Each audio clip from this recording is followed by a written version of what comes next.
Welcome to another edition of Weekend Streaming Recommendations. As always, I'm going to give you 10 movies and 3 shows that you should stream. You know what? Let's get right to it. We'll start you off with Stowaway. Stowaway is a brand new Netflix space thriller from musician turned director Joe Pena, aka this guy.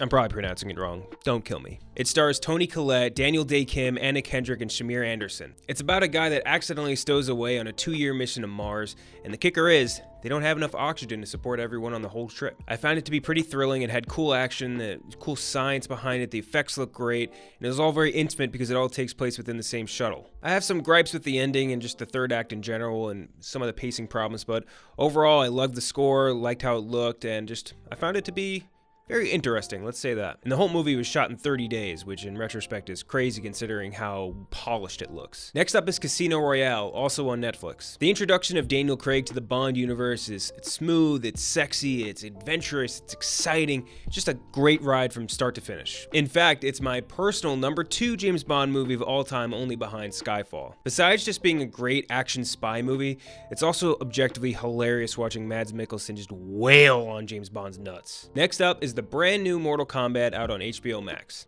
It's easily the best Mortal Kombat movie by a country mile. And if you're not a fan of the video games, you might not connect with it on that extra level, but I still think you'll enjoy it from an entertainment standpoint. If you are a fan of the video games, it's just an added bonus, and this movie is absolutely made for you. Plus, there's gore.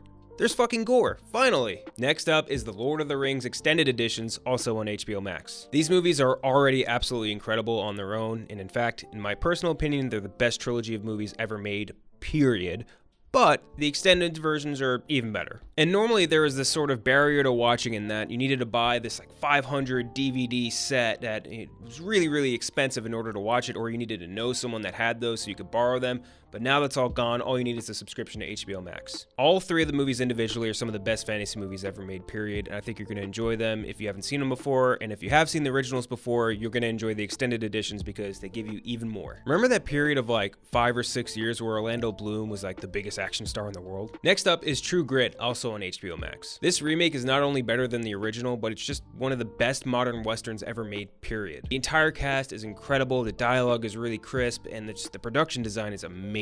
Speaking of westerns starring Jeff Bridges, let's talk about one of the best neo-westerns ever, Hell or High Water, which is on Hulu. It's written by Taylor Sheridan, who's the genius mind behind Sicario, behind Yellowstone, behind Wind River. He is an incredible, incredible western sort of writing mind. It's my personal favorite Chris Pine role ever, and Ben Foster is incredible as this unhinged psycho brother of his. It's an old school western story told through a modern lens it's really gonna grip you from start to finish. I don't want to say start to finish anymore, but it really does get you from start to finish. Next up is If Beale Street Could Talk, also on Hulu. To me, this movie was one of the biggest award show snubs of the 2018 to 2019 award season. It got nominated for 3 Oscars, and Regina King won for Best Supporting Actress, but it should have been nominated for Best Cinematography, it should have been nominated for Best Score, for Best Picture, I would even put in Best Lead. I mean, there's so many different areas where this should have excelled, not even just been nominated, but also win. It is an incredible movie. Actually, you know what? I'll say incredible film. It's from Barry Jenkins, who's the genius mind behind Moonlight.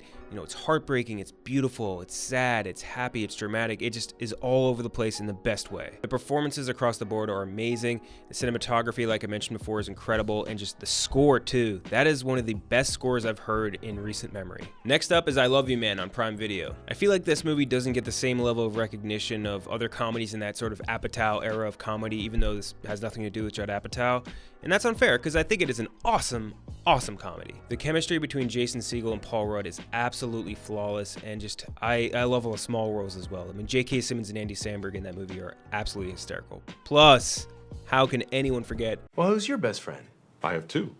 Hank Mardukas has been my closest friend since our first year at IBM. Best man at our wedding. Yeah, he was. Yeah, talked to him 2-3 times a week on the phone for 30 years now. And then there's Robbie. What's up? Hold, Robbie is your other best friend? Correct. And Hank Mardukas. Speaking of Andy Samberg, next up is Hot Rod, also on Prime Video. It's tough to call it underrated because I feel like so many people have seen it at this point, and almost everyone that has seen it has loved it. but at the same time, it never reached the same level of success of other comedies in that era that I would say are, you know, as good or worse than Hot Rod. It's hilarious, it was a little ahead of its time, and just it's timeless, maybe not the right word, but like, it holds up very well. This scene in particular always kills me. My name is Rod, and I like to party. All right, Dave, you're up. Hi, my name is Dave, and I like to party. No, Dave, I just said that I party, so maybe do something different for me. My name is Dave, and I am the stuntman. You know what? Let's move on. Rico, you're up. Hello, I'm Rico, and I like to party. Yeah, Rico, what did I just say to Dave? Who? Dave. I like to party. I'm Rod. No, you're Kevin. Right. Kevin. I party. No, you don't. Okay, nobody parties but me. Yes, and we party. No. Yeah, just Rod. Yes. And me. No, I'm the only one who parties. I'm pretty sure I've partied before. No, Kevin, I know for a fact you don't party, okay? You do not party. You're right. Dave's the party guy. Sweet. And lastly for movies, Night at the Museum on Disney+. It's always fun, it's always easy, and it is a great choice if you want to do a family movie night over this weekend. It's weird to refer to like a kid's movie in this sort of critical lens in a sense, but like it is expertly casted. Like there is not a single miscast across this entire casting. Now let's do some shows, starting with The Falcon and the Winter Soldier on Disney+. The finale obviously just aired today, and you know, I think I made it on time at 3 a.m. to watch it and record the video early. You know what? I'm saying it, I did make it. I didn't fall asleep, I didn't go through the alarm, I fucking woke up at 2:30, came to the office and recorded the video. The series has been excellent so far. Every single episode I think I've liked more than the one previous, and I'm super pumped up for this finale. No one old takes exposed this. I think the finale is going to be incredible. Next up is Arrested Development on Netflix. It is filled to the brim with hilarious moments, and it's held up over the course of time, especially impeccably well. And for comedies, that's super, super rare. Also, rest in peace to Jessica Walter, because she was one of a kind in that show. And lastly, 000 on Prime Video. It's an awesome series that follows like a story of a drug shipment across the world. It's very well acted, and the way it's put together, just from like a visual standpoint, almost reminds me of Sicario. I'm not saying it's like on that level, but it reminds me of that in a sense. It hits absolutely all the marks you could ever want out of a crime thriller, and I really, really enjoyed it. That's it for this week, but make sure to leave in the comments any streaming suggestions that you have for everyone else. Until next week, I'm Ken Jack. See you next time.